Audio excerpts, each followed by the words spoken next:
Marriage అయిన 3 months తర్వాత ఒక అమ్మాయిని తీసుకొచ్చారు సార్ ఇంటికి. ఏం కనిపించిందమ్మా అందులో ఏముంది? ఆ ఫోటోలో ఉన్న పర్సన్ మా ఇంటికి వచ్చే పర్సన్ ఒకళ్ళే సార్.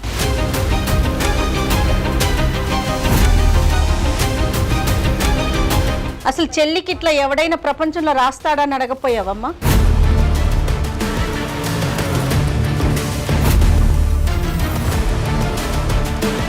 ఇద్దరు ఒకటే కన్నా. రమ్య చచ్చిపోయిందిగా. ఇప్పుడు ఇద్దరిని చూసుకునే బాధ్యత నాది సార్. నీ బొంద నీ ఇద్దరిని చూసుకోవు, ముగ్గురిని చూసుకుంటావు.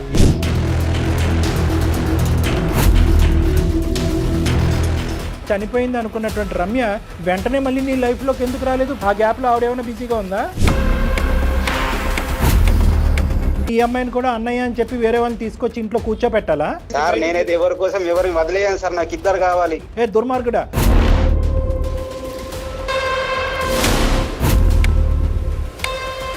ఇన్ని రోజులు నమ్మాను కాబట్టి నువ్వు చెప్పినవన్నీ నమ్మాను. ఇప్పుడు ఆ ఫోటో చూసిన తర్వాత నాకు నమ్మకం అంతా పోయింది. చెల్లె అని చెప్పడానికి సార్ ఒక రీజన్ ఉంది.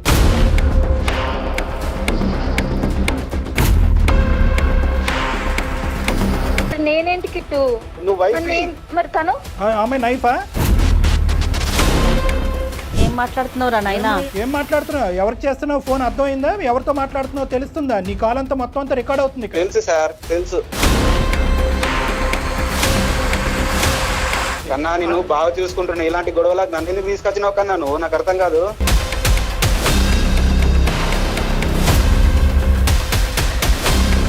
అసలు నిన్ను ఎలా వర్ణించింది అంటే ఆ అమ్మాయి రాముడండి, దేవుడండి. మళ్ళీ ఒక కంపెనీలో హెచ్ఆర్గా చేస్తున్నారంటే ఎంత తెలివి ఉండాలి? ఇప్పటికీ ఎప్పటికీ రమ్య అనేటటువంటి రీ ఎంట్రీ ఇస్తున్నటువంటి ఈ అమ్మాయి నాకు చెల్లితో తల్లితో సమానం అని నువ్వు చెప్పగలవా? గీతాని చెల్లి లాంటిదని పరిచయం చేశాను. అది ట్విస్ట్. అమ్మని దుంపతేగా.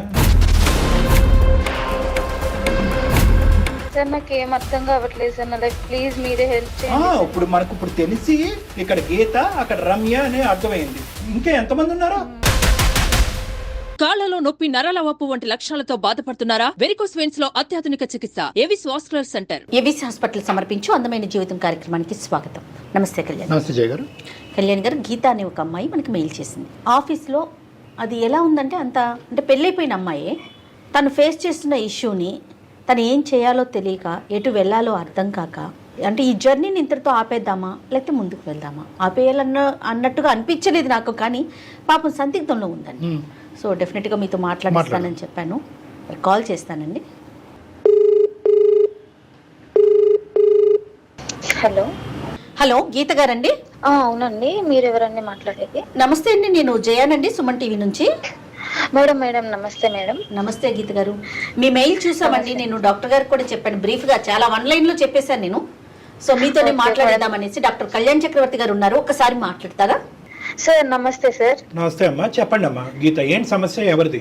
సార్ నా పేరు వచ్చేసి గీత, మా ఆయన పేరు వచ్చేసి కృష్ణ సార్. మా ఇద్దరికి మ్యారేజ్ అయ్యి 1 year అవుతుంది సార్. అతనిని మా ఆఫీస్ లోనే మీట్ అయ్యాను. తను వచ్చేసి మా హెచ్ఆర్ అండి. సో అతను ఎలా అంటే గుడ్ లుకింగ్ అన్నమాట. ఎవరు చూసినా ఈజీగా అట్రాక్ట్ అయిపోతారు తనకి. సో నేను కూడా అలానే అట్రాక్ట్ అయిపోయాను కృష్ణ గారికి. సో అలా రోజు మాట్లాడుతూ ఉంటాము ఆఫీస్ లో. సార్ ఏం చేస్తున్నారు ఏంటి అనేది అలా మాట్లాడుకుంటూ కన్వర్జేషన్ అనేది స్టార్ట్ అయింది మ్యామ్. నాకు ఏంటంటే బాగా నచ్చేసారు. అతను మాట్లాడే విధానం గానీ, ఉండే విధానం గానీ చాలా బాగా నచ్చేసారు. ఆఫీస్ కి ఒక రోజు వస్తుంటారు, ఒక రోజు రారు. సో నేను ఏంటంటే తన కోసం వెయిట్ చేస్తూ ఉంటాను ఆఫీస్ లో ఎప్పుడు వస్తారా అని. అలా కంటిన్యూగా ఒక 20 days రాలేదండి. సో నేను ఎందుకు రావట్లేదు ఏంటి అన్న కన్ఫ్యూజన్ లో నేను సార్ కి కాల్ చేశాను, హెచ్ఆర్ సార్ కాల్ చేసి, సార్ ఏంటి ఎందుకు రావట్లేదు, ఇలా 20 days అవుతుంది కదా మీరు రాకుండా అనేసి అడిగితే, నేను ఇలా జాబ్ మానేశాను అనేసి అన్నారు. ఎందుకు సార్, ఏమైంది, రీజన్ తెలుసుకోవచ్చా అనేసి అడిగితే, నా పర్సనల్ ఇష్యూ అందుకనే రావట్లేదు అనేసి అన్నారు. సో మళ్ళీ నేను 2 days తర్వాత నేను మళ్ళీ రిటర్న్ కాల్ చేశాను. సార్ ఒకసారి కాఫీకి కలుద్దాము, వెళ్దామా ఈవినింగ్ అనేసి అడిగాను. సార్ అన్నారు లేదు నేను రానమ్మా అనేసి అన్నారు. నేను మళ్ళీ నెక్స్ట్ డే మళ్ళీ కాల్ చేసి, సార్ మళ్ళీ మీట్ అవుదాము, మీతో కొంచెం మాట్లాడాలి, మీకు ఒకటి చెప్పాలి, రండి సార్ కాఫీకి అనేసి చెప్పాను. తను వచ్చారు. సో అంటే పర్సన్ అనేది టోటల్ డిఫరెంట్ గా చేంజ్ అయిపోయారు. ఆఫీస్ లో ఉన్నప్పుడు మంచి గుడ్ లుకింగ్ గా స్టైల్ గా ఉండేవాళ్ళు, ఇప్పుడు మొత్తం బియర్డ్ పెంచేసుకొని హెయిర్ పెంచేసుకొని అలా టోటల్ చేంజ్ అయిపోయేసరికి నేను షాక్ అయ్యి, సార్ ఏమైంది, ఎందుకు అలా ఉన్నారు, ఎందుకు అలా చేంజ్ అయిపోయారు అనేసి అడిగాను. అప్పుడు తను స్టోరీ చెప్పారు, ఇలా నాకు లవ్ ఫెయిల్యూర్ అయింది, నేను ఇలా ఒక అమ్మాయిని ప్రేమించాను, తను ఇప్పుడు చనిపోయింది, సో దానివల్ల నేను కొంచెం బాధల్లో ఉన్నాను, డిప్రెషన్ లో ఉన్నాను, సో నాకు ఆఫీస్ కి కూడా రావాలనిపించట్లేదు అనేసి చెప్పారు. సో తను డిప్రెషన్ లో ఉన్నారు కదా, మన సైడ్ నుంచి హెల్ప్ చేద్దాం అనేసి నేను రోజు కాల్స్ చేయడము, మెసేజ్ చేయడము, సో ఇలాంటివి చేస్తూ నేను తనకి కనెక్ట్ అయిపోయాను, తను నాకు కనెక్ట్ అయిపోయారు. సో ఇలా 8 months లో మేము లవ్ లో పడిపోయాము. అంటే ఫస్ట్ నువ్వు ప్రపోజ్ చేసిన తర్వాత అతను ప్రపోజ్ చేశారా, లేదంటే ముందే అతను? లేదు సార్, నేనే ప్రపోజ్ నువ్వే చేశాను. ప్రపోజ్ చేసావు, దానికి అతను కూడా పెద్ద ఏమీ అంత సంకోచించలేదు, వెంటనే రెస్పాండ్ అయ్యాడు. అవును సార్, అంటే నేను ఫస్టే ప్రపోజ్ చేశాను సార్, కానీ అప్పుడు వద్దు అనేసి అన్నారు. కానీ తర్వాత నేను చూపించే కేరింగ్ కి, నేను చూపించే మీ ఇద్దరి మోటివేషన్ మధ్య ఏజ్ గ్యాప్ ఎంత ఉంది? అతను అంటున్నావు, అతని పేరేంటమ్మా? Sir Krishna sir. కృష్ణకి నీకు ఏజ్ గ్యాప్ ఎంతమ్మా? 3 years సార్. 3 years. గీతాకి కృష్ణకి 3 years ఏజ్ గ్యాప్. ఓకే, పెద్దలకి ఎప్పుడు చెప్పారు? 8 months తర్వాత చెప్పాం సార్. ఓ ఓకే. పెళ్లి మరి? పెళ్లి అయ్యి 1 year వరకు అవుతుంది సార్. పెళ్లి అయింది, పెద్దల్ని ఒప్పించే మేము పెళ్లి కూడా చేసుకున్నాము. ఇంతవరకు స్మూత్ గానే ఉంది. బాగుంది. మీరు జాబ్ చేస్తున్నారండి ప్రెజెంట్ గీత? మేడం చేస్తున్నాను మేడం, సాఫ్ట్వేర్ జాబే చేస్తున్నాను, తను కూడా జాబ్ చేస్తున్నాను. ఒకే కంపెనీనా? మా కంపెనీ కాదు మేడం, ఇప్పుడు వేరే కంపెనీ. ఆ కంపెనీలో జాబ్ మానేసిన తర్వాత తను డిప్రెషన్ లో నుంచి బయటకు వచ్చిన తర్వాత వేరే కంపెనీలో జాయిన్ అయ్యారు జాబ్. ఆయన వేరే కంపెనీలో జాయిన్. రైట్. అవును. తర్వాత అతను ఆ జ్ఞాపకాల గురించి కానీ ఆ ప్రేమ ఎంతవరకు కొనసాగింది ఇవేమన్నా నువ్వు తర్వాత అడిగి తెలుసుకున్నావు? అతను ఏమైనా చెప్పాడు? ఇంకా అవేమి లేవు? లేదు సార్, నేనేమి అడగలేదు. ఎందుకంటే మళ్ళీ పాత విషయాలు గుర్తు చేసి బాధ పెట్టడం ఎందుకు అనేసి నేనే ఏం అడగకుండా కామ్ గా మేమిద్దరం చాలా హ్యాపీగా ఉన్నాం సార్. పెళ్ళైన తర్వాత కూడా మా ఇద్దరి మధ్య ఏ డిస్టర్బెన్స్ లేవు, ఏ మిస్అండర్స్టాండింగ్స్ లేవు, చాలా హ్యాపీగా ఉన్నాం. ఓకే, మరి ఇష్యూ ఏంటమ్మా, ఏమైంది? సార్ ఇష్యూ వచ్చేసి మ్యారేజ్ అయిన తర్వాత 3 months తర్వాత ఒక అమ్మాయిని తీసుకొచ్చారు సార్ ఇంటికి. సో ఆ అమ్మాయి వచ్చేసి అతని ఆఫీస్ లో కొలిక్ అన్నమాట. నాకు చెల్లి అని పరిచయం చేశాడు. చెల్లి అంటే ఏ చెల్లి? చెల్లిని పరిచయం చేయటం అంటే నీకు తెలియని చెల్లి ఎలా ఉంటది? కొలిక్ చెల్లి సార్. అది కొలిగి చెల్లి. ఈ చెల్లెలతో సగం తరగతి. సరే, నువ్వు ఓకే, అప్పటి వరకు పరిచయం చేయనాడు, ఇప్పుడు ఎందుకు పరిచయం చేశాడు సడన్ గా చెల్లిని? అదే సార్, నేను అడిగాను ఎక్కడి నుంచి వచ్చింది తిని ఎవరంటే, ఇలా జాయిన్ అయింది రీసెంట్ గానే, నాతో మంచిగా మాట్లాడుతుంది చెల్లి అనేసి చెప్పాడు. నేను ఏం క్వశ్చన్ అడిగినా గానీ ఇట్లా చెల్లి అనేసి చెప్పాడు. సో దానివల్ల ఏంటంటే నేను కూడా ఏం క్వశ్చన్ అడగలేదు, నాకు కూడా ఏం డౌట్ రాలేదు. సో అలా ఆమె కంటిన్యూగా 2-3 times ఇంటికి వస్తూనే ఉంది సార్. ఇంటికి రావటం, మళ్ళీ వాళ్ళు ఫోన్ లో అన్నయ్య చెల్లి అని ఫోన్ లో మాట్లాడుకోవటం, ఇవంతా నడుస్తూనే ఉంది. అవును సార్, నేను చెల్లినే కదా అనేసి నేను కూడా ఏం పట్టించుకోలేదు సార్. అలా కొన్ని డేస్ కొనసాగింది. సో తర్వాత ఒక రోజు మేము మా ఇద్దరికి ఇన్కమ్ బానే ఉంది, సొంత ఇల్లు కొనుక్కుందాము, ఇల్లు షిఫ్ట్ అవుదాం అనేసి నేనే అడిగాను. ఓకే షిఫ్ట్ అవుదాం అన్నారు. అప్పుడు అన్ని ప్యాక్ చేస్తుంటే ఏంటంటే తన ఓల్డ్ మెమోరీస్, ఫొటోస్ అన్ని నాకు కనిపించాయి. ఏం కనిపించింది అమ్మా? ఏముంది? ఒక బాక్స్ ఉందండి, ఆ బాక్స్ లో వచ్చేసి ఫొటోస్, కవితలు. ఆ ఫొటోస్ వెనకాల వాళ్ళు ఫస్ట్ డే మీట్ అయిన డేట్, వాళ్ళు ఏం మాట్లాడుకున్నారు, కవితలు ఉంటాయి, తను రాసిన కవితలు, అవన్నీ ఉన్నాయి సార్ బాక్స్ లో. ఎవరు అమ్మాయి అంటే ఏ అమ్మాయి? ఆ ఫోటోలో ఉన్న పర్సన్, మా ఇంటికి వచ్చే పర్సన్ ఒకళ్ళే సార్. చెల్లా? అవును సార్. చెల్లిని ఆ విధంగా వరసల్ని కూడా ఎంత నాశనం చేస్తున్నారమ్మా. కాదమ్మా, ఇప్పుడు అతనికి ఈ అమ్మాయి ప్రేమించేటటువంటి అమ్మాయినే కొద్దిగా నీ దగ్గర నుంచి ఒక ఇండైరెక్ట్ లైసెన్స్ గురించి, వాళ్ళ ఫ్రీనెస్ గురించి చెల్లి కింద పరిచయం చేశాడు నీకు, అంతేనా? అవును సార్, నాకు అది ఆ ఫోటో చూసినప్పుడే అర్థమైంది సార్. ఆ ఫోటో వెనక ఐ లవ్ యూ అని రాసుకోవడము, ఆ కవితలు అవన్నీ చూసిన తర్వాతే నాకు తెలిసింది సార్. సో ఇంటికి వచ్చినప్పుడు నేను అడిగాను, ఇలా ఫొటోస్ దొరికాయి, ఈ అమ్మాయి మన ఇంటికి వస్తుంది, మరి ఈ ఫోటో వెనకనేమో ఐ లవ్ యూ అని రాసింది, కవితలు ఉన్నాయి, మరి ఈ అమ్మాయి ఏమో చెల్లి అని పరిచయం చేశావు, మీరు ఫస్ట్ మీట్ అయిన డేట్ ఉంది, అసలు ఎవరు ఈ అమ్మాయి? అసలు చెల్లికి ఇట్లా ఎవడైనా ప్రపంచంలో రాస్తాడని అడగపోయావమ్మా? ఇంకా చెల్లి స్టోరీ ఏముందిలేండి, కానీ అతను ఆ విధంగా చెల్లి అన్నట్టుగా డిస్క్రైబ్ చేసి చూపెట్టి మేము నీ చెవులో ఏమొచ్చి పెద్ద పువ్వు పెట్టాడు. ఎందుకు చెప్పు అంటే తనేమో ఏం లేదు వదిలేయి మ్యాటర్ వదిలే అనేసి మాట్లాడుతున్నాడు కూల్ గా. ఎన్నిసార్లు అడిగినా గానీ ఇదే రిపీటెడ్ గా చెప్తున్నాడు. నీకున్న సందిగ్ధ పరిస్థితి ఏంటమ్మా? ఇది భయంకరమైన పరిస్థితి. ఎందుకంటే నువ్వు చక్కగా ఆ అబ్బాయిని మోటివేట్ చేసి చచ్చిపోవలసినటువంటి మనిషికి ఇంకో జీవితాన్ని ఇచ్చి ప్రేమించినటువంటి అమ్మాయి స్థానాన్ని నువ్వు తీసుకుని ఆ విధంగా ముందుకు వచ్చినటువంటి అమ్మాయిని అసలు నువ్వు నీ పాదావందనం చేసి పూలతో పూజించాలి నిన్ను. అలాంటి నీకు వెన్నుపోటు పొడిచి చెల్లి అని పరిచయం చేస్తూ వేరే చెల్లిని తీసుకురావటం అనేది ఎంతవరకు సబబు? అంత దుర్మార్గత్వం ఎలా వచ్చింది? నీ క్వశ్చన్ ఏంటి? అదే సార్ నాకు అసలు ఏం అర్థం కావట్లేదు సార్. అసలు ఆ అమ్మాయి ఎవరు? పాస్ట్ లో చనిపోయిన అమ్మాయి అన్నాడు, తను ఎవరు? నేను ఇంకా పాస్ట్ విషయాలు ఏం అడగలేదు కదా సార్. చనిపోయిన అమ్మాయి ఎలా బతుకొస్తుందిలే అమ్మా, తీసి పక్కన పెడదాంలే కానీ ఆ అమ్మాయి చనిపోయింది, ఆ అమ్మాయి క్లోజ్ అయిపోయింది, దాని గురించి అతను వెళ్ళాడు. మరి ఈ అమ్మాయి చెల్లి అని పరిచయం చేసి మరి ఈ అమ్మాయికి ఐ లవ్ యూ అని చెప్తున్నాను. నాకు ఇప్పుడు చచ్చిపోవాలా బతకాలా అనేది నాకు ఏం అర్థం కావట్లేదు. ఇప్పుడు ఎలాగైతే కనుక ఆ అమ్మాయి చనిపోయిన తర్వాత నువ్వు ఎలాగైతే ముందుకొచ్చి మోటివేట్ చేసి కౌన్సిలింగ్ చేసావో ఇంటి దగ్గర వేరే అమ్మాయి కౌన్సిలింగ్ చేసినట్టుంది ఆ అమ్మాయి ఈ అమ్మాయి. సో నిన్ను ఇక్కడ నడిపించాడు, ఆ అమ్మాయిని ఆ విధంగా నడిపించాడు. ఇంకెంతమంది నడిపిస్తున్నాడు? నీకు ఒక 10 మార్కులు ఎక్కువ వేసాడు కాబట్టి నేను పెళ్లి చేసుకున్నాడు. మరి పెళ్లి చేసుకున్న తర్వాత ఈ అమ్మాయిని ఇంటికి తీసుకురాకపోతే బాగుండదు కదా, ఈ రోజు కాకపోయినా రేపైనా చెల్లి అని తీసుకొచ్చాడు. నువ్వు ఇంత నాకు అన్నిటికంటే ఆశ్చర్యం కలిగించేది ఏంటంటే నువ్వు ఇలాగా ఈ గుట్టు రట్టయిన తర్వాత ఇవన్నీ చూపెట్టిన తర్వాత కూడా అతను సాఫీగా సాఫ్ట్గా ఏమీ లేదు అంటున్నాడంటే ఇలాంటి అంశాల్లో ఎంత నిష్ణాతుడో ఇతను, ఎంత ఆరితేరున్నాడు. అది నాకు చాలా నమ్మాను సార్ అతనిని, నేను చాలా నమ్మాను అతనిని. అదే కదమ్మా జరిగేది. ఇబ్బంది అక్కడే మొదలవుతుంది, నమ్మకాలతోనే మొదలవుతుంది. నమ్మకాలు స్మార్ట్ అండి. ఆఫీస్కి 2 రోజులు రాకపోతే నేను తట్టుకోలేకపోయానండి, ఆఫీస్ వాళ్ళు కూడా పట్టించుకోకపోయినా నేనే ఫోన్ చేసి అటెండెన్స్ వేయించేవాడిని అండి. ఎందుకమ్మా ఈ గోలంతా?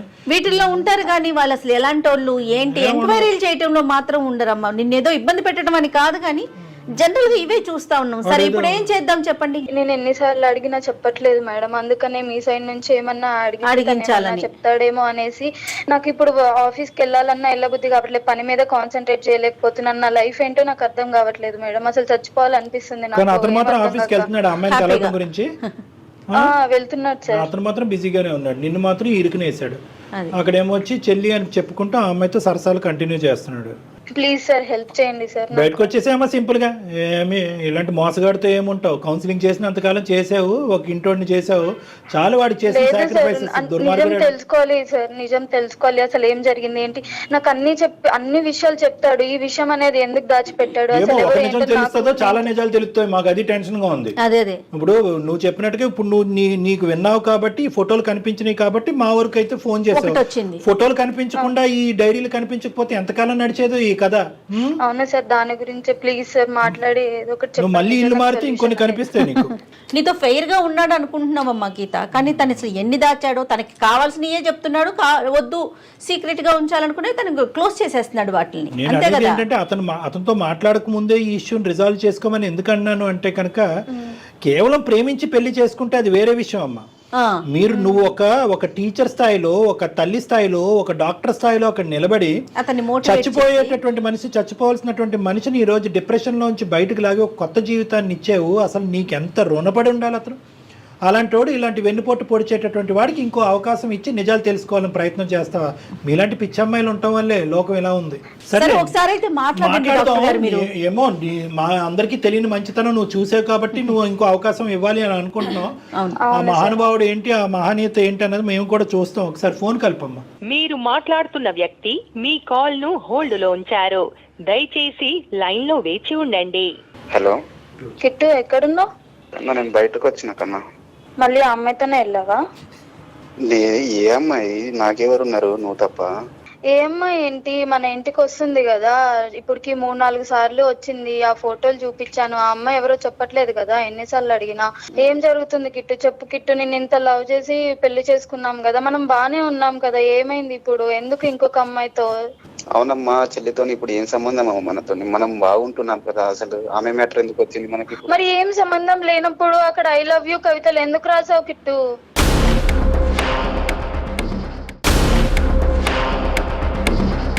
నేను చెప్పాను కదా, గతం అంతా నువ్వే ఉన్నావు మొత్తము. లేదు కిట్టు, నువ్వు ప్రతిసారి ఇలానే మాట మారుస్తున్నావు. ప్లీజ్ కిట్టు చెప్పు కిట్టు, నేను చచ్చిపోతాను లేదంటే. అంత మాటలు ఎందుకు మాట్లాడుతున్నావు కన్నా నువ్వు?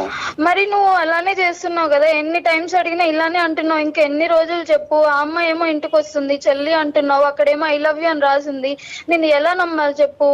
నేను చూసుకోవడంలో నీకేమైనా తేడా అనిపించిందా కన్నా చెప్పు? లేదు కిట్టు, ప్లీజ్ కిట్టు, ఆ అమ్మాయి ఎవరు చెప్పు కిట్టు ప్లీజ్. నేను ఇన్ని టైమ్స్ అడిగినా నువ్వు చెప్పట్లేదు. అందుకనే నేను అందమైన జీవితం జయ మేడం గారికి నేను మెయిల్ సెండ్ చేశాను. మేడం మాట్లాడతారు, మేడంతో మాట్లాడు. టెన్షన్ లో మాట్లాడుతా ఉంది. నమస్తే అండి కృష్ణ గారు, చాలా బాధలో ఉన్నట్టున్నారు మీరు.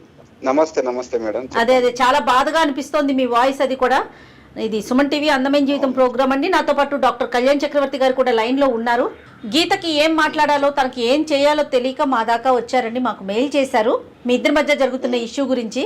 ఏంటండి ఈ వ్యవహారం ఏంటి? నాకు ఆ రిలేషన్ని చెప్పడానికి కూడా నాకు నోట్లోంచి మాట రావట్లేదు.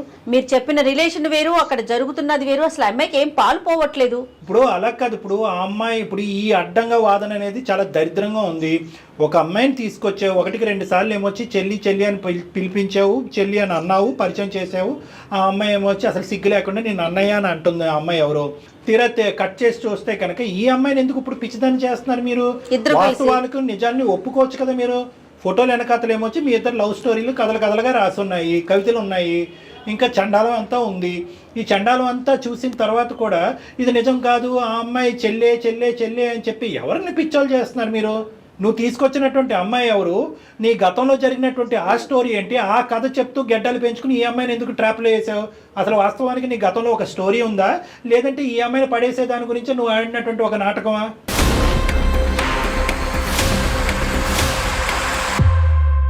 ఫస్ట్ నేను అమ్మాయి రమ్య అనే అమ్మాయి లవ్ చేసుకున్నాం సార్. రమ్య ఎవరు? ఆ చనిపోయిన అమ్మాయి?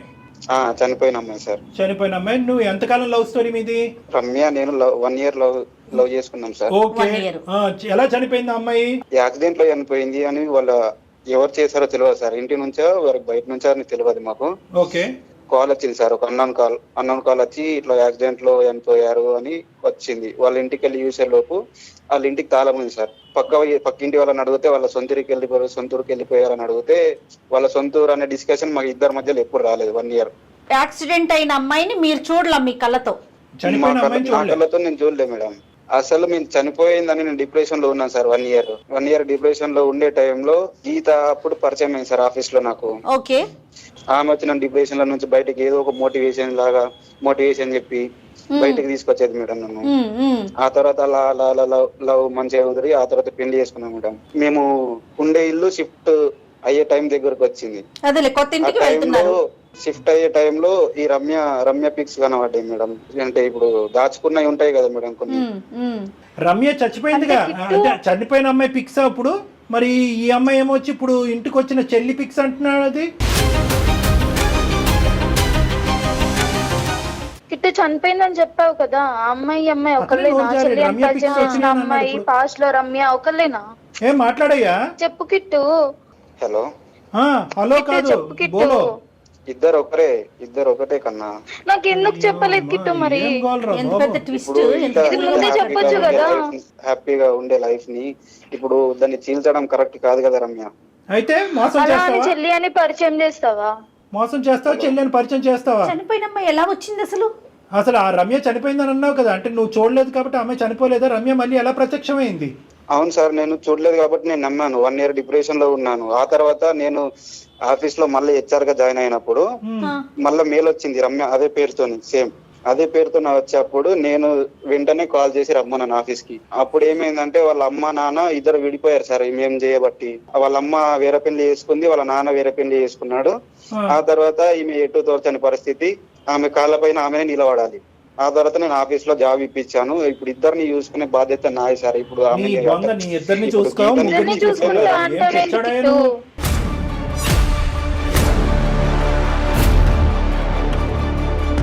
ఎక్కడ తీసుకోవాలి? అలా కాదు, నువ్వు ఇద్దరిని చూసుకుంటావు, నలుగురిని చూసుకుంటావు అనేది తర్వాత మాట్లాడదాం. ఇక్కడ పాయింట్ ఏంటంటే కనుక రమ్య చనిపోయింది అనుకున్నటువంటి రమ్య వెంటనే మళ్ళీ నీ లైఫ్ లోకి ఎందుకు రాలేదు? ఇప్పుడు మధ్యలో గ్యాప్ ఎందుకు ఇచ్చింది? 1 year ఏం చేసిందంటే ఆ గ్యాప్ లో ఆవిడేమైనా బిజీగా ఉందా? ఆమెని ఇంట్లో అరెస్ట్ చేశారంటే హౌస్ అరెస్ట్ చేసి ఫోన్లన్నీ తీసేసుకుని మాట్లాడినివ్వకుండా చేశారు. అవును. మళ్ళీ వాళ్ళ అమ్మ నాన్నకి ఏం ప్రాబ్లం వచ్చింది? వాళ్ళిద్దరు వేరే వేరే పెళ్లిళ్ళు చేసుకున్నారు అసహ్యంగాని. అయ్యో, ఏమయ్యా నువ్వు ఏమైనా ఖర్చు చెప్తున్నావా మాకు? నిజమా ఇదంతా? గీతతో పెళ్లి అయ్యాక సార్ 1 year అంటే ఈ మధ్యలో మంచి హ్యాపీగా ఉండే లైఫ్ లో ఈ తర్వాత 3 months తర్వాత వచ్చింది. పెళ్ళైపోయినాక వచ్చినప్పుడు అమ్మాయిని ఆదుకోవాలంటే ఉద్యోగం ఇచ్చావు, అంతవరకు చూసుకో, అంతేగాని ఈ దరిద్రాలన్నీ ఏంటండి? పెళ్ళైపోయినోడివి నువ్వు చెల్లని పరిచయం చేయటం ఏంటి? అవును మేడం, ఇప్పుడు నా వల్ల తన లైఫ్ డిస్ట్రాయ్ అయింది కాబట్టి నేను చూసుకోవాలన్న ఒక ఎట్లా చూసుకుంటారండి? ఏం చూసుకుంటావు? అసలు నీ వల్ల డిస్ట్రాయ్ అయిందని నువ్వు ఎలా అంటావు? ఆ అమ్మాయి యాక్సిడెంట్ అయిపోయినట్టు, చనిపోయినట్టు, తల్లిదండ్రులు ఇంట్లో ఏమొచ్చి అవసరస్ చేసినట్టు అక్కడంతా కథ జరిగితే నీ మీద నువ్వు ఎందుకు వేసుకుంటున్నావు? నా వల్ల అయ్యిందని చెప్పి. మేడం మీరే చెప్పండి మేడం, సార్ మీరే నాకు న్యాయం చెప్పాలి. చాలా అన్యాయం కాదు. ఇప్పుడు నీ మనసులో ఏముంది కృష్ణ? ఇప్పుడు నువ్వేం చెప్పాలనుకుంటున్నావు? ఇందాకటి నుంచి నువ్వు ఒక మాట అంటున్నావు. చెప్పు కన్నా. ఇన్ని రోజులు నమ్మాను కాబట్టి నువ్వు చెప్పినవన్నీ నమ్మాను. ఇప్పుడు ఆ ఫోటో చూసిన తర్వాత నాకు నమ్మకం అంతా పోయింది. ఇప్పుడు నమ్మకం రావాలంటే ఏం చేయాలి కన్నా చెప్పు. నువ్వు చెప్పి ఏం చేయాలి? ఇప్పుడు ఆ అమ్మాయి ఈ అమ్మాయిని కూడా అన్నయ్య అని చెప్పి వేరే వాళ్ళని తీసుకొచ్చి ఇంట్లో కూర్చోబెట్టాలా? ఓకేనా నీకు? మరి అది కూర్చోబెడుతుంది సార్. నేను ఇప్పుడు చెల్లె అని చెప్పి ఇంటికి వచ్చి తీసుకొని వస్తున్నాను కదా సార్ నేను. దుర్మార్గుడా, ఇప్పుడు నేను చెల్లె అని చెప్పడానికి సార్ ఒక రీజన్ ఉంది. ఇప్పుడు హ్యాపీగా ఉండే లైఫ్ లో మేము హ్యాపీగా మళ్ళీ ఇప్పుడు అది నాకు పాస్ట్ అదే అమ్మాయి ఇదే అమ్మాయి అని చెప్పామనుకో లైఫ్ కూడా అంటే ఇక్కడ నా హ్యాపీ లైఫ్ అని అంటున్నావు. ఏమయ్యా ఎంతకాలం చెప్తే ఈ ప్రయాణం చేద్దాం అంటే మోసం చేసైనా కూడా ఈ అమ్మాయిని గీతని హ్యాపీగా ఉంచటమే నీ కర్తవ్యమా? కుదిరిన రోజులు ఇలానే చెప్పేవాడిని. అలాగే చెప్పాలా? ఎక్కడ దొరకవయ్యా నువ్వు? చెల్లి అని పరిచయం చేసినటువంటి అమ్మాయి నీ చెల్లి కింద పరిచయం చేసావా, లేదంటే గీత ఇదిగో నీకు చెల్లి లాంటిదని చెప్పి ఈ అమ్మాయిని పరిచయం చేసావా? గీత నీ చెల్లి లాంటిదని పరిచయం చేసావా? అమ్మ నీ దుంపతేగా, నువ్వు మామూలుడు కాదురా. కాదు ఇప్పుడు అయితే ఇప్పుడు నీకు ఆ అమ్మాయికి చెల్లి, నీకు మరదలా? ఏం మాట్లాడుతున్నావు? నీకు అసలు బుర్ర ఉందా? అసలు నిన్ను ఎలా వర్ణించింది అంటే ఆ అమ్మాయి ఇందాక గీత, రాముడండి, దేవుడండి, అసలు అటువంటి అతను అటువంటి హ్యాండ్సమ్ ఏమో ఎంత హ్యాండ్సమ్గా ఉన్నావు మాకు కనిపించలే కానీ ఫోన్లో ఉన్నావు. ఎంత గొప్పోడండి, అంత గొప్పోడంటే కనుక ఆ అమ్మాయి నిన్ను డిప్రెషన్ నుంచి బయటికి లాగేసి నిన్ను గట్టినేసి ప్రేమించి పెళ్లి చేసుకుందంటే కనుక నువ్వు ఎంత మహాత్ముడో ఎంత మహనీయుడో అని అనుకున్నావు. తీరా చూస్తే నువ్వు ఇంత చిల్లర వేషాలు వేస్తున్నావు ఏంది? మళ్ళీ ఒక కంపెనీలో హెచ్ఆర్గా చేస్తున్నారంటే ఎంత తెలివి ఉండాలి? ఏం కంపెనీ అండి అది? మీరు పనిచేసే కంపెనీ అనకూడదు కానీ. కాదు, నీకు అసలు ఇంగితం ఉందా? అసలు నీకు బుర్ర పనిచేస్తుందా? లేదంటే తెలివైన వాడు అమాయకుడి కింద మాట్లాడుతున్నావా? లవ్ చేసిన అమ్మాయి విడిపోయిన తర్వాత అంటే చనిపోయిన తర్వాత మళ్ళీ ప్రత్యక్షం అయితే కళ్ళ ముంగట ఎలా ఉంటుంది సార్? మీరు ఎలా తీసుకుంటారు సార్ దాన్ని? నాకు ఒకసారి చెప్పండి సార్. ఎవరు ఎలా తీసుకోరు. ఇప్పుడు ఈ అమ్మాయిని ఎవరినైతే నువ్వు ప్రేమించి పెళ్లి చేసుకున్నావో, ప్రేమించి పెళ్లి చేసుకున్నటువంటి ఈ అమ్మాయి నమ్మి నీ జీవితంలోకి ఎంటర్ అయినటువంటి అమ్మాయికి ఏం న్యాయం చేస్తావు అనేటటువంటిది ఒక దారి అంతే. మళ్ళీ ప్రత్యక్షమైనటువంటి అమ్మాయి మాకు ఇద్దరు గొడవలు కాలేదు సార్. మాకు సార్ ఒక్క నిమిషం అమ్మా, ఇప్పుడు మంచి మాట అన్నావు అమ్మా. ఈ రోజు నువ్వు ఇందాక నేను అన్నాను అటువంటి దుర్మార్గుడు అటువంటి మూర్ఖుడిని తో మమ్మల్ని మాట్లాడమంటావేంటమ్మా? నీకే వెన్నుపోటు పొడిచేటటువంటి వాడితో మాట్లాడతావేమో అంటే కనుక అట్లీస్ట్ ఇతనితో మాట్లాడితే కనుక ఇతని మాట తీరులో సార్ నేను పొరపాటు చేశాను, ఇటువైపు ఉన్న భార్యకి అటువైపు ప్రేమించినటువంటి అమ్మాయికి సమన్యాయం చేయాలనేటటువంటి ఉద్దేశంతో ఆ అమ్మాయికి ఒక జీవితం అందించాలనే ఉద్దేశంతో నేను ఒక తప్పు చేశాను, నన్ను క్షమించండి, నా చేయరానటువంటి అన్యాయం నా భార్యకి చేసాము అనేటటువంటి పశ్చాత్తాపం అతని మాటలోంచి కనిపిస్తుంది వినిపిస్తుందేమో అని అనుకున్నా. ఎక్కడన్నా పశ్చాత్తాపం ఎపాలజీ కనిపిస్తుందా? ఎక్కడా లేదు. దుర్మార్గుడు ఇప్పుడు మళ్ళీ ఏం చెప్తున్నాడంటే నా చెల్లి కింద కాదండి నా భార్య చెల్లి కింద పరిచయం చేశాను కాబట్టి నాకు మరదలు అవుతుంది కాబట్టి ఇద్దరితో లింక్ పెట్టుకుంటాను అంటున్నాడు. ఏం మాటలమ్మా? ఒప్పుకుంటారా? మీ తల్లిదండ్రులను ఇక్కడ తీసుకొచ్చి కూర్చోబెడతా ఒప్పుకుంటారా? లింక్ ఏంటి సార్?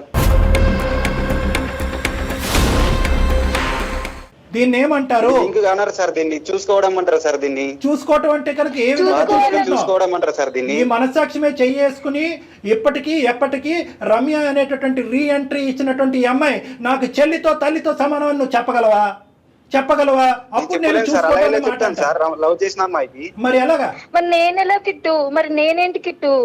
నువ్వు తనేంటి? మరి తను అమ్మాయి నైఫా? తను ప్రేయస్ అంట. ఏం మాట్లాడుతున్నావు? ఎవరికి చేస్తున్నావు ఫోన్? అర్థమైందా? ఎవరితో మాట్లాడుతున్నావు తెలుస్తుందా? నీ కాల్ అంతా మొత్తం అంతా రికార్డ్ అవుతుంది ఇక్కడ. తెలుసు సార్, తెలుసు. అమ్మ ఇదమ్మా ప్లీజ్ సార్ మీరు ఏదో ఒకటి చెప్పండి సార్. అమ్మ మేము ఏం చెప్పినా కూడా నీ జీవితం సర్వనాశనం అవుతుంది. కన్నా నేను బాగా చూసుకుంటున్నా, ఇలాంటి గొడవలకు నన్ను ఎందుకు తీసుకొచ్చినావు కన్నా నువ్వు? నాకు అర్థం కాదు. నువ్వు ఏం మాట్లాడకిట, నేను ఎన్నిసార్లు అడిగినా మరి ఈ విషయం నాకు ముందే చెప్పొచ్చు కదా. నువ్వు ఎందుకు మరి సాఫ్ట్ గా మంచిగా మాట్లాడుతున్నావు? అసలు ఇప్పుడు ఇవన్నీ ఎందుకు కన్నా? మనకు ఇవన్నీ ఎందుకు చెప్పు? ఈ ప్రోగ్రామ్ లో ఎందుకు మనకి ఇవన్నీ? మనం మాట్లాడుకుంటే ఇద్దరం మాట్లాడుకుంటే అయిపోతుంది కదా. నీతో మాటలు లేవు, మాట్లాడటం లేవు. గీత బాబు అదే తమ్ముడు, అతని ఒరిజినల్ క్యారెక్టర్. ఇప్పుడు అసలైనటువంటి స్వరూపం ఇప్పుడు వచ్చింది. ఇప్పుడు వరకు ఇతన్ని ఇలా నిలదీసి ఇలా ఎండగట్టేటటువంటి వాళ్ళు ఎవరు లేకపోయేటప్పటికి అసలైనటువంటి స్వరూపం బయటకు వస్తుంది. కంఠం అనేటటువంటి సార్ బయటకు. నేనైతే ఎవరి కోసం ఎవరిని వదిలేయాను సార్, నాకు ఇద్దరు కావాలి. నువ్వెవరైనా వదిలేది? ఇద్దరు కావాలేంటి? అమ్మ నువ్వు మాట్లాడాలమ్మా, ఇక్కడ మేము మాట్లాడటానికి లేదు. అతను అంత ధైర్యంగా ఇద్దరు కావాలి అని అంటున్నాడంటే కనుక కేవలం నీ చేతకాంతనం బట్టి అతను అలా మాట్లాడుతున్నాడు. ఈ స్థాయిలో ప్రేమించి ఇక్కడ వరకు తీసుకొచ్చినటువంటి అమ్మాయి, తల్లిదండ్రులను అంత ఇదిగా ఒప్పించినటువంటి అమ్మాయి ఎక్కడ పోతుందిలే అనే దమ్ము ధైర్యంతో మాట్లాడుతున్నాడు. ఇలా ఎందుకు చేస్తున్నావు కన్నా? ఈ ప్రోగ్రామ్ ఇలాంటి విషయాల్లో ఎవరైనా అర్థం చేసుకుంటారా? మరి నువ్వు ఇది ముందే చెప్పొచ్చు కదా. ఇలా అబద్ధాలు చెప్పి నాటకాలు ఎందుకు చెప్తాను? చెల్లి కాదు. గీత నీకు ఒకే ఒక మాట చెప్తున్నాను. ఇంకా కన్నా బుజ్జి కొండ అని బతిమాలుకుంటే కనుక మా యొక్క అవసరం నీకు లేదు అన్నట్టుగా మేము ఫోనే కట్ చేసేస్తాం. నువ్వు ఇందాకటి నుంచి 1కి 100 సార్లు ముందే చెప్పచ్చు కదా అని అంటున్నావు. ముందే చెల్లి కాదు ప్రేయసి అని చెప్పి తీసుకొస్తాడు. ఏం చేసి ఉండేదానివి? దానికి వేరే పనిష్మెంట్, దీనికి వేరే పనిష్మెంటా? ఏదైనా తప్పే కదా. అంత ఆ మనిషి యొక్క క్యారెక్టర్ డిస్ప్లే అవటానికి చెల్లి విధంగా పరిచయం చేసి గత ప్రేమికురాలని మళ్ళీ ప్రత్యక్షంగా తీసుకొచ్చాడంటే అతనికి వావి వరసలు తెలియవు అనేటటువంటి దానికి అదొక నిదర్శనమే తప్ప it will not change your life story. అంతకుముందు ప్రేయసి అని పరిచయం చేసినా, ఇప్పుడు చెల్లి అని పరిచయం చేసినా కథ కదే. నీ పెళ్లికి ముందు చెప్పుంటే కనుక బహుశా నీ జీవితానికి సంబంధించినటువంటి ఈ దుర్మార్గుడి గురించి ఒక నిర్ణయం తీసుకోవడానికి అవకాశం ఉంటుంది. పెళ్ళి అయిన తర్వాత తీసుకొస్తే ప్రేయసి అని తీసుకొస్తే ఏంటి, చెల్లి అని తీసుకొస్తే ఏంటి? ఇప్పుడు ball is in your court. నువ్వు ఏ నిర్ణయం తీసుకోవాలనుకుంటున్నావు? సార్ నాకు ఏం అర్థం కావట్లేదు సార్. నా లైఫ్ ప్లీజ్ మీరే హెల్ప్ చేయండి. ఇప్పుడు మనకు ఇప్పుడు తెలిసి నీకు అదృష్టం కొద్దీ ఆ డైరీలు ఆ ఫోటోలు బయట పట్టడం వల్ల ఇక్కడ గీత అక్కడ రమ్య అనే అర్థమైంది. ఇంకా ఎంతమంది ఉన్నారో? ఏం చేయమంటారు కళ్యాణ్ గారు? అమ్మాయికి మీరేమి ఎలాంటి సలహా ఇస్తారు? ఒకటే మేడం, అతను ఏమంటున్నాడంటే చాలా స్ట్రాంగ్ గా ఒక మాట అంటున్నాడు. ఏమంటున్నాడంటే ఇద్దరిని ప్రేమిస్తున్నాను కదా, ఇద్దరిని నేను తక్కువ చూసుకున్నాను. నువ్వు చూసుకునేది ఏంటి? ఆ అమ్మాయి ఉద్యోగం చేసుకుంటుంది, ఆ అమ్మాయిని అమ్మాయి చూసుకోవాలి. నువ్వు డిప్రెషన్ లో ఉన్నప్పుడు ఈ అమ్మాయి వచ్చి నిన్ను చూసుకుంది. నీకు ఒక ఆధారం కావాలి. ఇటువైపు ఈ అమ్మాయి తన్ని, అటువైపు ఆ అమ్మాయి తన్నితే మళ్ళీ గడ్డలు పెంచుకుని ఇంకో అమ్మాయి దగ్గరికి వెళ్తావు కౌన్సిలింగ్ కి. కాబట్టి అమ్మ ఇక్కడ నువ్వు నిర్ణయం తీసుకో. అతను మార్చడం అనేటటువంటిది నీకు ఇంపార్టెంటా, లేదంటే ఇటువంటి మోసపూరితమైనటువంటి మనిషి మనస్తత్వం, మోసపూరితమైనటువంటి ప్రేమ, దొంగచాటు పెళ్లి ఇవన్నీ నిలబెట్టి జీవితాంతం అతన్ని ఇలా దువ్వుతూ కాపాడుకుంటూ కూర్చుంటావా? అంటే అతను చేసేటటువంటి తప్పుని ఇన్ని దిక్కులను సమర్థించుకునేటటువంటి వాడిని ఏ దారిలో కౌన్సిలింగ్ చేసి నేను మార్చి నీ ఎదుర్కొంటే నిలబెట్టమంటావు? ఇలా ఉంటాడని నేను ఎక్స్పెక్ట్ కూడా చేయలేదు సార్. అసలు టూ మచ్ అమ్మా, టూ మచ్. సార్ చెప్పు అన్ని బాగుంటే ఆమెనే కదా సార్ నా వైఫ్ అయ్యేది. అవును అయ్యేది. ఇప్పుడు సార్ నాకు అర్థం కాదు. కాలేదు. ఆ స్టోరీ అక్కడ క్లోజ్ అయిపోయింది. ఈ అమ్మాయిని పెద్దల సమక్షంలో ఇరువైపులు పెద్దల నుంచి ఎంతో గౌరవప్రదంగా పెళ్లి చేసుకున్నారు. పెళ్లి చేసుకున్నప్పుడు ఈ అమ్మాయి వైఫ్ అయింది. ఇప్పుడు ఆ అమ్మాయి ఏమవుతుంది? నేను నిన్నే అడుగుతున్నాను, ఆ అమ్మాయి ఏమవుతుంది? అప్పుడు ఆ అమ్మాయి శారీరకంగా అప్పుడు చనిపోయినటువంటి అమ్మాయి ఈ రోజు మళ్ళీ పుట్టుకొచ్చింది అనుకుంటే కనుక ఇప్పటికీ కూడా అమ్మాయి చచ్చిపోయినట్టుగానే భావించి ఇంకా అది అక్కడతో తెగదెంపులు చేసుకుని ఈ అమ్మాయితో ప్రయాణం కొనసాగించాలి. అది తీర్పు. దీనికి నేను అక్కర్లే డాక్టర్గా. మీ అమ్మ నాన్న వాళ్ళ అమ్మ నాన్న పిలిచినా కూడా వాళ్ళు ప్రత్యక్షంగా ఇలా చెప్పడమే కాకుండా నీ 2 చెంపలు చెల్లుమనిపించి నేను చెప్పినటువంటి మాటే మాట్లాడతాడు. పంచాయతీ పెడదామా? ఇరువైపుల కుటుంబాలు తీసి 4 మంచి మాటలు చెప్తారు, వీటి మీద 4 చివాట్లు వేస్తారు నీకు. అట్లాగే ఆ అమ్మాయి పేరెంట్స్ ని కూడా పిలుద్దామండి, రమ్య పేరెంట్స్ ని కూడా పిలిపిద్దాం. లాజికల్ పిలిపిద్దాం. అట్లా అని ఈ అమ్మాయిని వదిలేను, అట్లా ఆ అమ్మాయిని వదిలేను. నువ్వు ఇక్కడ నిర్ణయాలు తీసుకునేటటువంటి హక్కు, ఆ స్థానం, ఆ విలువ, ఆ మర్యాద నీకు లేవు. కాబట్టి ఈ అమ్మాయి కావాలి, ఆ అమ్మాయి కావాలి, పై అమ్మాయి కావాలి, కింద అమ్మాయి కావాలని మాట్లాడే హక్కు నీకు లేదు. ఏ అమ్మాయి కావాలి వాళ్ళు డిసైడ్ చేసుకోవాలి. సరే, ఆ రమ్య అనేటటువంటి అమ్మాయికి నీలాగే సిగ్గుమాలినటువంటి అమ్మాయి, బుద్ధి లేనటువంటి అమ్మాయి, వాళ్ళ తల్లిదండ్రులు అలా ఏడ్చారు కాబట్టి ఆ అమ్మాయి బందికానలో ఉంది. ఇక్కడి వరకు వచ్చిన తర్వాత అరే గీత అనేటటువంటి అమ్మాయి జీవితం సర్వనాశనం అవుతుంది, నా ప్రేమను ఇక్కడ తెగదెంపులు చేసుకుంటానని చెప్పి ఆ అమ్మాయి వెనుదిరుగుంటే కనుక ఆ అమ్మాయి గురించి కొద్దిగైనా మేము మర్యాదగా మాట్లాడి ఉండేవాళ్ళం. ఆ అమ్మాయి ఇక్కడికి వచ్చి నేను పట్టినటువంటి దీనికి 3 కాళ్ళు అన్నట్టుగా నిన్ను తనుకుని వెళ్ళిపోయి చెల్లిగా పరిచయం చేసేసుకుని, నీకు బుద్ధి లేదు, నీ బుద్ధిహీనత. ఆ రమ్య కన్నా కొద్దిగానో బుద్ధి ఉండాలి కదా. ఆ అమ్మాయి గడ్డి తింటుందా? మళ్ళీ మీ కాపురం చెడగొడుతూ ఎందుకు బతకాలి? ఎవరున్నారు అనేటటువంటిది ఇక్కడ అసందర్భం, అనవసరం. ఇక్కడ ప్రస్తుతం ముఖ్యమైనటువంటి అంశం ఏంటంటే, నిన్ను కాపాడి నిన్ను ప్రేమించి ఎంతో పరుగుగలగా పెళ్లి చేసుకున్నటువంటి నీ భార్య నీతో ఉండటానికి ఇష్టపడుతుందా లేదా అనేది ఒకటే ఫుల్ స్టాప్. అందులో మేమందరం కూడా నిమిత్త మాత్రమే. ఎన్ని విధాలుగా నువ్వు వెన్నుపోటు పొడిచేవు అనేటటువంటిది ఆ అమ్మాయి చెవులారా ఇప్పుడు విన్నది, కళ్ళారా చూసింది, అన్ని దరిద్రాలు చూసింది. ఏ ఆడది చూడకూడనటువంటి, ఏ భార్య చూడకూడదు చూసింది.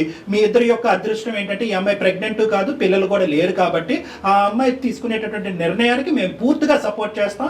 మీ ఫ్యామిలీ మెంబర్స్, వాళ్ళ ఫ్యామిలీ మెంబర్స్ కూడా పిలిపించి ఇదే వేదిక మీద కూర్చోబెట్టి ఎంత అన్యాయం జరిగిందన్నది చేస్తాం. నీకు ఎటువంటి శిక్ష పడాలో, ఈ చీటింగ్ చేసినందుకు ఎటువంటి శిక్ష పడాలో అనేటటువంటి అంశం మీద కూడా మేము లీగల్ అడ్వైస్ కూడా తీసుకుంటాం. భార్య ఉండగా ఇంకొక అమ్మాయిని తీసుకొచ్చి నేను ఇద్దరిని చూసుకుంటానంటే ఏ భార్య ఒప్పుకుంటుంది మేడం? నేను అసలు ఒప్పుకోను మేడం, నా వల్ల కాదు, నేను అతనితో ఉండలేను. నేను అసలు ఇట్లా ఎక్స్పెక్ట్ చేయలేదు మేడం తన నుంచి. అంటే అతను లాజిక్ ఏం లేదు, పాత అమ్మాయినే కదా మళ్ళీ తీసుకొచ్చాను, కొత్త అమ్మాయి కాదు కదా, ఆ అమ్మాయి గురించే కదా నన్ను కౌన్సిలింగ్ చేసుకుని మర్చిపో అని అంది. అంటే ఈ అమ్మాయికి కూడా ఏది, గీతకు కూడా ఆ అమ్మాయి మీద ఒక సాఫ్ట్ కార్నరే ఉంది, ఉండుండొచ్చు. కాబట్టి ఇద్దరు తల్లిదండ్రులు లేరు, ఉద్యోగం దిక్కు దివానా లేదు, మా ఆయన బాగుపడాలంటే ఆ అమ్మాయి ఉంటే బాగున్ను అని ఇదివరకు నువ్వు కోరుకున్నావు. కాబట్టి ఆ అమ్మాయినే మళ్ళీ తీసుకొచ్చాను, నా మెడిసిన్నే మళ్ళీ తీసుకొచ్చాను, ఇదిగో నా మెడిసిన్ అన్నట్టు ఆ అమ్మాయిని చూపెట్టి ఇతను ఏదో కళ్ళగా అంటున్నాడు. అది పూర్తిగా మోసం అనేది నీకు కూడా అర్థమైంది. కాబట్టి ఒక్కసారి నువ్వు మీ పేరెంట్స్ నా దగ్గరకు రండమ్మా, మనం మాట్లాడుకోవాలి. మనం మాట్లాడుకున్న తర్వాత అప్పుడు ఒక బలమైనటువంటి నిర్ణయం తీసుకొస్తాను సార్, పక్కా తీసుకొస్తాను. ఓకే, నువ్వైతే మాత్రం ఇతను కావాలని అయితే మాత్రం దయచేసి కోరుకోవద్దమ్మా. ఎందుకంటే చెల్లినే చెల్లిగా చూపెట్టేటటువంటి ఇలాంటి దుర్మార్గులు ఉంటే కనుక రేపొద్దున ఏదో వావి వరుస కలిపేసి ఇంకో అమ్మాయిని కూడా తీసుకొస్తారు. అప్పుడు ఆ వరుస ఉండేటటువంటి అమ్మాయా లేదంటే ప్రేయస అని చెప్పి మేమందరం తల్లు గోక్కోవాలి. సో కాబట్టి ఇన్ని మెట్లు దిగిపోయి ఇంత నీచంగా ప్రవర్తించేటటువంటి వ్యక్తిని మార్చడం కూడా ఇంపాసిబుల్. బాబు కృష్ణ, నువ్వు అమాయకుడు, తెలివి మీరిపోయినటువంటి దుర్మార్గుడు ఏంటో ఇంకా పూర్తిగా నాకు అర్థం కావట్లేదు. అసలు నువ్వు ఇక్కడ నేను మాట్లాడినటువంటి 20 నిమిషాలు అసలు నువ్వేంటి, నీ పర్సనాలిటీ అనేది నాకు చాలా కన్ఫ్యూజన్ గా ఉంది. నువ్వు కూడా మీ పేరెంట్స్ తో పాటు నువ్వు రా నా దగ్గరికి, ఆ అమ్మాయి కూడా తన తల్లిదండ్రులతో పాటు వస్తుంది. Okay madam. రైట్. అతను ఏదో మెంటల్ గా డిప్రెషన్ లో ఉన్నట్టు లేదు madam, logic simple logic madam. ఇంతకు ముందు ఒక అమ్మాయి అతని జీవితంలో ఉంది, ఆ అమ్మాయి చనిపోయింది. ఆ అమ్మాయి అంటే ఇతనికి ఎంత అమితమైనటువంటి ప్రేమ ఉంది అనేది ఇక్కడ కూర్చున్న వాళ్ళలో అందరికంటే గీతకే బాగా తెలుసు. సో గీత ఇతను ఓదారుస్తూ కౌన్సిలింగ్ చేస్తూ బయటకు తీసుకొచ్చింది. అవును, అంటే ఎక్కడో గీతకు కూడా రమ్య అంటే సాఫ్ట్ కార్నర్ ఉన్నట్టే కదా, అది అతను ఎజ్యూమ్ చేసుకున్నాడు. గీత ఏమనుకుంటది, చచ్చిపోయిన అమ్మాయి మళ్ళీ బతుకొస్తుందని అనుకుంటుందా? అనుకోదు కదా. సౌతే ఎప్పుడు సౌతే. సో ఆ విధంగా ఇతను ఈ లాజిక్ అతను వర్కౌట్ అయ్యి స్లోగా చెల్లి కింద ఇంట్రడ్యూస్ చేసినటువంటి రమ్యని స్లోగా నా సెకండ్ వైఫ్ కింద ఇంకో విధంగా ఇంట్రడ్యూస్ చేద్దాం అనేటటువంటి ప్లాన్ లో అతను ఉన్నాడు. తెలివిగానే ఆలోచించాడు. ఖచ్చితంగా తెలివితేటలున్నాయి, లేదంటే ఇంత మూర్ఖత్వంగా ఎందుకు వాదిస్తాడు, ఇంత మొండిగా ఎందుకు వ్యవహరిస్తాడు? ఎక్కడ పోతుంది ఈ అమ్మాయి? నన్ను ఓదారుస్తూ ఈ లెవెల్ వరకు తీసుకొచ్చినటువంటి గీత ఎక్కడ పోతుంది అనేది మాట్లాడుతున్నాడు. ఇప్పుడు ఏమవుతుంది అంటే, జరగబోయేది కూడా ప్రేక్షకులు చూసి ఆలోచిస్తూ ఉంటారు కాబట్టి చెప్తున్నాను ఏం జరగబోతుంది అనేది. అంటే నా ఎస్టిమేట్స్ నాకు ఉంటాయి కాబట్టి. ఇప్పటి వరకు అతనుకున్న మొండి ధైర్యం ఏంటంటే కనుక గీత ఎక్కడికి పోతుంది. ఇప్పుడు గీత గీసింది. గీత గీసింది అంటే, పోరా బాబు, నువ్వు ఇద్దరిని ఉంచుకునేది, నిన్ను చూసుకునేది, ఇద్దరికి సమన్యాయం చేసేది ఏంటి? నువ్వు ఏదైనా న్యాయం చేసుకుంటే అక్కడికే చేసుకోపో, అమ్మాయి దుబేరా బాబు అన్నట్టు మాట్లాడింది కదా. ఇప్పుడు అతనికి రియలైజేషన్ వచ్చి ఫోన్ పెట్టేసే ముందు ఫోన్ పెట్టేస్తూ సార్ నేను కూడా వస్తాను అంటే మెట్టు దిగేటమాట. ఇప్పుడు ఈ మెట్టు దిగేటటువంటి తత్వం అతనిలో ఏమన్నా పర్మనెంట్ మార్పు వస్తుందా అనేటటువంటి ఒక్కసారి మనం ఆలోచించి, దీనికి ఈ పనిష్మెంట్ ఉండబోతుంది. ఇదే విధంగా నీకు ఏ విధంగా అయితే గీత కౌన్సిలింగ్ చేసి నీ జీవితంలో గీతను బయటికి లాగేస్తామో, అదే విధంగా రమ్యను కూడా కౌన్సిలింగ్ చేసి ఆ అమ్మాయి కూడా నీ జీవితంలో లేనట్టుగా చేస్తా ఉంటే కనుక అప్పుడు ఇంత గెడ్డం కాదు, మొత్తం పెద్ద తోకలాంటి గెడ్డం పెంచుకుని రోడ్డు మీద అడుగుతున్నాడు. కాబట్టి ఆ పరిస్థితి, ఆ థ్రెట్ ఇతనికి చూపెట్టగలిగితే కనుక మార్పు రావడానికి ఒక అవకాశం ఉంది. ఆ మార్పు వచ్చేటట్టు ఉంటే, ఆ మార్పు పెర్మనెంట్ అనేటటువంటి నమ్మకం నాకు వస్తే అప్పుడే వీళ్ళిద్దరిని కలుపుదాం, లేదంటే వద్దు మేడం. డెఫినెట్గా కళ్యాణ్ గారు, మీరు ఇంత బలంగా చెప్తున్నారు అంటే కనుక అతని క్యారెక్టర్ ఏంటో అర్థమవుతా ఉంది. డెఫినెట్గా మిమ్మల్ని కలిసాక దాన్ని బట్టి నిర్ణయం తీసుకున్నాం. రైట్ అండి, నమస్తే.